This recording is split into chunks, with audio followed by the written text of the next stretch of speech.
오늘 전국 상황 키워드로 짚어보겠습니다. 네, 김명민 경희대 개건교수, 최진봉 성공회대 교수 두 분 나오셨습니다. 어서 오세요. 안녕하십니까? 안녕하세요. 보시죠. 자, 오늘도 키워드 3개 준비됐죠? 네, 첫 번째 키워드 내용 확인해 보겠습니다. 무리한 바보짓이다.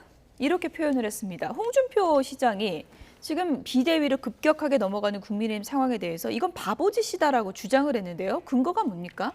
네, 홍준표 시장은 비상대책위원회 출범이 시급히 이루어져야 된다 이런 주장을 했던 것으로 알고 있습니다. 다만 비대위가 출범하기 위해서는 최고위원회의 기능이 상실이 돼야 되는 것인데 최고의원들이 모여서 특히 사퇴한 최고위원들이 모여서 비대위로 가야 된다는 의결을 하고 나니까 앞뒤가 맞지 않는 모순적 상황이 오게 되는 것이 아니냐 이런 주장을 하는 것이고요.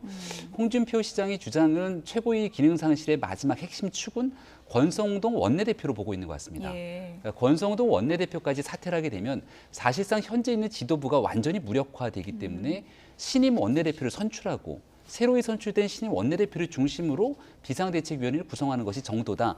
이런 얘기를 하고 있는 상황이기 때문에 권성동 형 원내대표를 향한 정치적인 부담이 더 커질 수밖에 없는 형국으로 보입니다. 네. 홍준표 대구시장이 이제 대구시정도 바쁘실 텐데 전국 조언까지 하시느라고 굉장히 바쁘실 것 같습니다. 하실 말씀이 많으시면 저희 YTN 뉴스 라이브에 한번 출연하셔서 하실 수 있도록 기회를 드리겠습니다. 우리 최 교수님은 이 홍준표 시장 발언에서 어떻게 보셨습니까? 또 홍준표 시장은 이제 원칙을 지키지 않고 꼼수 형태로 진행되는 것에 대한 불편한 심기를 표현하는 것 같아요. 그러니까 본인의 당내 존재감도 좀 키우는 의미도 있는 것 같고요. 왜냐하면 최고위원들이 2명이나 사퇴를 이미 얘기를 했거든요. 근데 배현진 최고도 그렇고. 네. 그런데 윤영석 최고하고 두 분이. 그런데 이 두 분이 어제 이제 참석을 최고위원회에서도 안건을 처리를 했잖아요. 국민들이 볼 때 이걸 어떻게 보겠냐. 아무리 사퇴서를 제출 안 했다 하더라도 사퇴하겠다고 얘기했던 사람들이 또 필요하니까 모여가지고 표결을 하고 표결해서 본인의 투표권을 행사하는 모습을 과연 이준석 몰아내기 위해서 이렇게 하는 게 아니냐 이런 여론이 생길 수밖에 없다는 거죠. 그래서 저는 뭐 홍준표 시장의 지적 자체는 맞다고 생각해요. 그런 여론이 생길 수밖에 없죠. 국민의힘의 지금의 상황을 볼 때 국민들이 볼 때는 이건 꼼수로 사퇴했다고 얘기만 하고 실제로는 사퇴도 안 한 것이 아니냐 이런 비판이 있을 수 있고 뭐 절차상 윤석 대표를 대표직에서 물러나게 하는 것이 원칙이라 하더라도 그 방향으로 간다 하더라도 원칙을 지키면 좀 천천히 가는 게 필요할 텐데 너무 원칙을 벗어나서 꼼수 형태로 가는 것에 대한 국민적 비판에 대한 우려 이런 부분들이 있는 것 같은데 저는 그 부분에 있어서는 홍 시장의 말이 틀리지 않다 그렇게 봅니다. 예. 그러니까 이준석 대표도 이걸 지적했습니다. 뭐 사퇴한다고 하더니 갑자기 이제 표결 참여했다는 건데 그래서 배현진 의원에 대해서는 되살아난 시체다 이렇게 또 표현을 했더라고요. 네, 그러니까 절차적인 문제를 이준석 대표가 제기하도록 빌미를 준 측면이 최고위원회에 있다 이렇게 생각을 합니다. 하지만 이준석 대표는 지금 징계를 받고 6개월 당원권이 정지가 돼 있는 당 대표지만 사상 초유의 이유로 근신을 하고 있는 상태 아니겠습니까? 여기에 대해서 본인의 상황에 대한 문제 제기가 가능할 수는 있겠습니다만은 저들이라는 표현이라든가 지금 보고 있는 상황들처럼 앞서는 골룸이라고 하는 표현, 지금은 굉장히 나서서 거친 당내 구성원들을 향한 사실상 저주에 가까운 표현들을 계속 쏟아내고 있는 일들이 과연 이준석 당대표에게 어떤 득이 되는지에 대한 고민이 필요할 겁니다. 그러다 보니 당내에서는 지금 현재 사상 초유의 상황이 오게 된 모든 책임에는 결국은 여기에 가장 강력한 책임을 갖고 있는 모든 사람들에게 문제가 있는 것 아닌가 이렇게 규결이 될 수밖에 없거든요.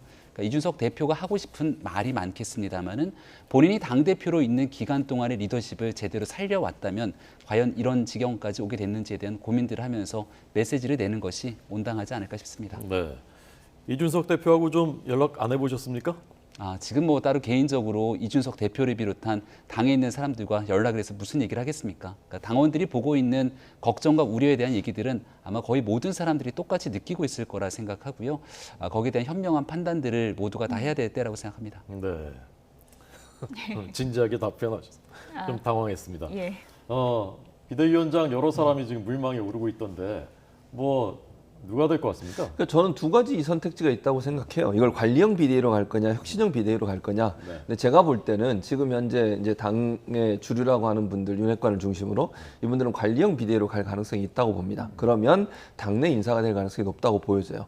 그러니까 혁신형 비대위로 간다고 하면 외부에서 오셔가지고 좀 당을 변화시키는 이런 모습을 보일 텐데 지금의 구조는 전당대회를 준비하는 정도의 역할을 하는 비대위 체제로 갈 가능성이 높다고 보여지거든요. 그런 상황이라고 하면 제가 볼 때는 관리형 비대위로 갈 가능성이 있고 그럼 짧게 가겠네요. 짧게 갈 가능성이 저는 있다고 봐요. 그러니까 전당대회 준비하는 정도 수준으로 갈 가능성. 왜냐하면 목표는 제 개인적인 생각입니다만 배현진 최고위원이 처음부터 최고위원회 그만두겠다고 하면서 선을 하고 나올 때부터 의도는 뭐였냐면 이준석 대표를 대표에서 완전히 배제하겠다는 원칙이라고 봐요, 저는. 그리고 이제 윤핵관 중심으로 가겠다는 의지라고 보여지는데 그걸 관철시키는 게 목적이기 때문에 비대위 자체가 혁신위원회로 가게 되면 본인들이 원하는 대로 가지 않아요, 그러면. 다른 형태의 언제까지 할지, 이거 길어지게 되면 사실은 다음 그럼 공천권은 누가 가질지 이런 문제에 논란이 될 수밖에 없거든요. 그걸 절대로 윤핵관은 원하지 않습니다. 그렇다고 하면 저는 관리형 비대위로 갈 수밖에 없고 그래서 지금 얘기가 되고 정진석 의원이나 주호영, 조경태 이런 분들이 지금 거론이 되고 있는데 원외 인사보다는 아마 당내 인사가 될 가능성이 있다는 생각이 들고 네, 저희 지금 빨간 점은 저희가 이제 이분들이 빨간 스티커를 붙이는 게 아니고요.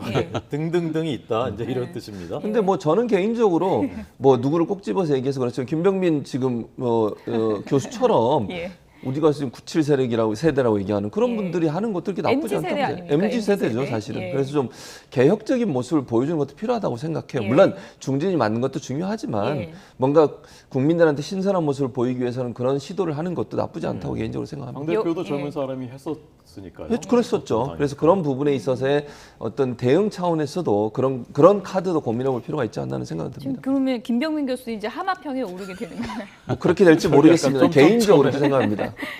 우리가 지난번 대통령 선거를 기억해 보면 그 당시 당이 굉장히 위기였던 적이 있습니다. 그 당시 선대위원회를 전면 해체를 선언하고 사실상 초심으로 돌아가서 처음부터 다시 시작했을 때가 있는데요. 그때 권성동 사무총장이었던 권성동 의원이 선거에 대한 직위를 책임지고 물러났던 적이 있습니다. 그리고 새로 들어와서 위기를 극복했던 게 권영세 의원이었거든요. 그러니까 한 2달, 3달 남짓한 기간 동안 위기를 잘 수습하고 극복해서 나갔었는데 그때를 복귀해 보면 권영세 지금 장관 같은 경우가 이쪽 사람 저쪽 사람들의 모든 얘기를 다 포용할 수 있는 리더십들이 있지 않았을까 생각을 합니다. 지금 당내의 갈등이 굉장히 첨예하게 나타나고 있어서 어떤 누군가가 비대위원장이 됐을 때 예를 들어 이준석 대표를 비롯한 이준석 대표 측에 있는 사람들이 극한 반발 혹은 우리가 윤핵관이라고 부르는 정치인들의 극한 반발들이 부딪히게 되는 순간 비대위를 안 하는 만 못하는 상황이 오게 될 수 있습니다. 지금은 뭐 여러 인사들이 하마평에 오르고 있습니다만은 과거 권영세 의원이 선거 위기 상황에서 이를 잘 끌고 왔던 중용의 리더십처럼 포용할 수 있는 사람들을 시급히 찾는 것이 우선이지 않을까 싶습니다. 근데 궁금한 게요. 비대위를 관리형으로 짧게 가자 혹은 길게 가자. 그건 어떻게 정하는 거예요? 이 또한 마찬가지로 지금 모든 권한들을 상임정국이 전국위원회에 넘겼기 때문에 이 전국위원회를 통해서 비대위에 대한 기간, 역할 등에 대한 규정들이 있지 않을까 이런 생각을 갖고 있습니다. 제일 중요한 건 이제 비대위를 통해서 비대위가 중요한 것이 아니라 그 다음 전당대회를 언제 할 것이냐인데 전당대회를 조속히 열게 되는 순간 대표의 임기가 이준석 대표의 자녀 임기만을 가져가게 되는 것이고요. 내년 1월 달이 넘어서 그러니까 이준석 대표의 자녀 임기가 6개월이 채 남지 않게 되는 순간에 전당대회를 열게 되면 2년의 전체적인 임기를 가져가게 되는 당대표 최고위원 선출이 가능하게 됩니다. 그래서 어떤 의사결정을 하게 되는지에 대한 올해 안에 뽑으면 자녀 임기만 하게 되는 맞습니다. 거예요? 올해 안에 전당대회를 치러서 뽑게 되면 내년 6월까지 이준석 대표의 자녀 임기만을 가져가게 되는 거죠. 또 한 가지의 변수는 내년도 1월 달은 이준석 대표가 징계가 끝나고 돌아오게 되는 시점이거든요.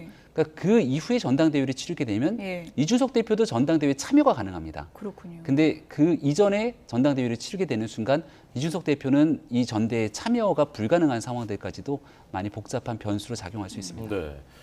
아마 뭐 대다수의 국민들은 내부에서 권력 투쟁하는 것은 큰 관심 없고 어쨌건 집권당이 좀 빨리 안정이 돼서 민생 안정시키고 국가 안정시켰으면 좋겠다라는 생각하는 건 아니겠습니까? 최 교수님은 좀 외부자 입장에서 객관적인 시각에서 집권당이 이렇게 해서 수습하는 게 제일 좋겠다라는 좀 뭐 조언, 충고를 해주신다면 어떤 방안이 제일 좋을 것 같아요? 저는 일단 지금 상황에서는 윤심은 이미 이준석 대표로부터 떠난 게 분명히 보이잖아요. 문자 사태를 보는 것처럼. 네. 그렇다고 하면 이준석 대표가 저는 개인적인 제 생각입니다. 이거는 개인적인 생각인데 지난번 그 징계 나오고 나서 바로 사퇴하는 게 참 좋았을 뻔했어요. 근데 본인이 계속 이제 사퇴를 안 하고 버티고 있는 상황이라 이게 문제가 꼬이는 거거든요, 결국은. 그러니까 이준석 대표 문제가 완전히 해결되지 않으면 계속 이거는 어떤 리스크로 작동할 수밖에 없어요. 그래서 결단은 이준석 대표 해야 되는데 제가 볼 때는 이준석 대표가 그럴 가능성이 없다고 보여지기 때문에 저는 이런 절차를 밟을 수밖에 없는 국민의힘의 어떤 사정이 있는 것 같습니다. 뭐 저는 이렇게 윤핵관 중심으로 해서 이준석 대표를 완전히 배제하고 새로운 당 체제를 끌고 가는 것 자체의 과정은 저는 잘못됐다고 생각해요. 그러나 이제 윤석열 정부를 어떤 뒷받침하면서 함께 어떤 책임 있는 여당의 역할을 하려면 그런 체제로 가는 것은 불가피한 면은 없지 않아 있습니다. 그럼 빨리 이 부분을 정리할 필요가 있어요. 약간의 불협화음이 있다 하더라도 빠르게 정리 안 하고요. 이걸 질질 끄는 순간 계속 문제가 되는 겁니다. 이왕 시작했으면 저는 그게 잘못됐다고 아까도 분명히 말씀드렸습니다만 그럼에도 불구하고 빠른 시일 안에 정리하고 빨리 당을 정비하는 게 중요하다. 그래야만 더 이상의 흔들림이 없다고 저는 생각합니다. 그런 차원에서 본다고 하면 어쨌든 시작된 일이니까 이 문제가 빠른 시간 안에 잡음 없이 잘 처리될 수 있도록 뭐 절차적인 문제, 법률적인 문제를 잘 고민해서 처리하는 게 필요하고 그리고 나서 정말 새로운 당대표, 당원들이나 국민들이 원하는 당대표를 뽑아서 그분 중심으로 당이 하나 되는 모습을 보여야 되는 것이 지금의 국민의힘이 해야 될 일이라고 생각합니다. 빠르게 근데 정비하고 비대위 체제로 가서 당대표를 뽑는 게 이제 중요하다고 해주셨는데 근데 변수가요. 지금 이준석 대표가 가처분 신청하면 받아들여지면 어떻게 되는 거예요? 사실상 비대위 출범을 가져가기 어렵게 되는 상황들도 올 수 있겠는데 그러니까요. 그동안의 정당 활동에서 벌어지고 있는 많은 일들에 대해서 법적 판단을 구하고자 가처분 신청 혹은 법적인 소송을 했던 경우들이 있지만 받아들여진 전례가 거의 없을 정도로 희박합니다. 그러니까 정당과 정치권의 활동에 대해서는 해석의 여지들이 워낙 많은 또 정치 행위이기 때문에 여기에 법원이 끼어들 수 있는 여지들이 많지는 않을 것이고요. 실질적으로 이준석 대표가 윤리위 징계가 다 마무리되는 내년 1월 달에 당대표직에 복귀를 한다 하더라도 남은 임기가 이제 몇 달이 되지 않습니다. 그 몇 달이 되지 않는 임기 동안에 새로이 전당대회를 통해서 다음 지도부를 뽑아야 되기 때문에 그 얼마 되지 않는 이준석 대표의 당대표 임기 때문에 지금 현재 완전히 무력화되고 있는 최고위원회 이 기능이 상실되어 있는 내용들을 비대위로 전환할 수 없게 만드는 것 또한 이 국민의힘 정당의 활동에 대해서 법원이 지나치게 개입할 수 있는 여지들이 있거든요. 그래서 아마 지금 현재로서는 이준석 대표도 괜히 가처분 신청을 냈다가 받아들여지지 않게 되면 본인이 했던 주장에 대한 명분이 떨어질 수밖에 없기 때문에 저는 법적인 소송으로 갈 가능성은 매우 희박하다고 생각합니다. 네.